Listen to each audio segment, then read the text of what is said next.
Nearly 50,000 people have been able to pay their respects to Pope Francis in less than 24 hours as he lies in state at St. Peter's Basilica. Entry to the church was supposed to pause at midnight, but officials kept it open to accommodate the large number of mourners. The public viewing comes to an end tomorrow. I want to bring in Catholic journalist Austen Ivereigh. He's written 2 biographies about Pope Francis and one with the Pope himself. Thanks so much for joining us. Good to be with you, Vlad.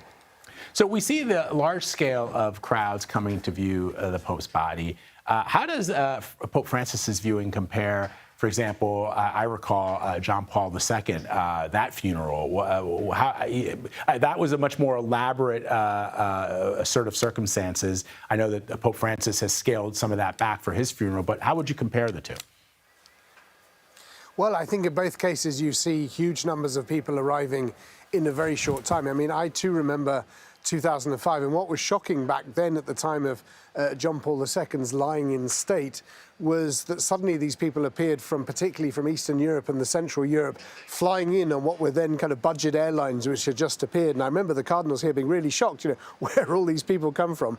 And hundreds of thousands came to Rome over those days. We're seeing something very similar here. I think the difference is that, the Pope is Argentinian. Actually, if this were a funeral going to be happening in Latin America, you'd see even bigger crowds. These are crowds made up of pilgrims from across Europe and, of course, pilgrims who are here for the Jubilee, but it's been a constant stream of people wanting to go in and pay their respects. There's a very special relationship between the people and their Pope, and we're seeing that here today at the moment. They're giving back the love that they've felt they've had from him these last 12 years.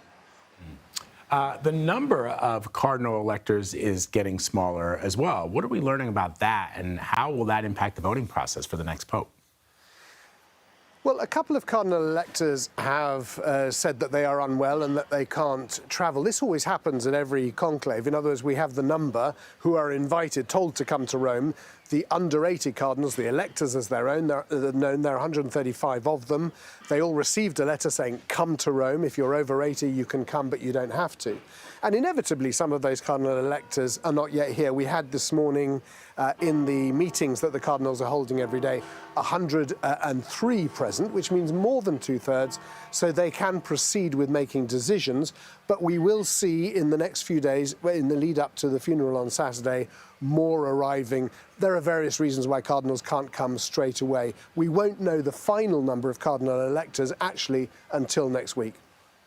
Really interesting. Austen Ivereigh, thank you very much, sir, for spending some time with us. We appreciate you. Thank you.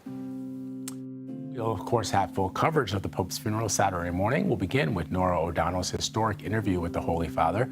Pope Francis I will stream at 3 a.m. Eastern on Saturday. That will be followed by live coverage of Pope Francis's funeral. The CBS News special report begins at 4 a.m. Eastern right here on CBS News 24/7 and streaming on Paramount+.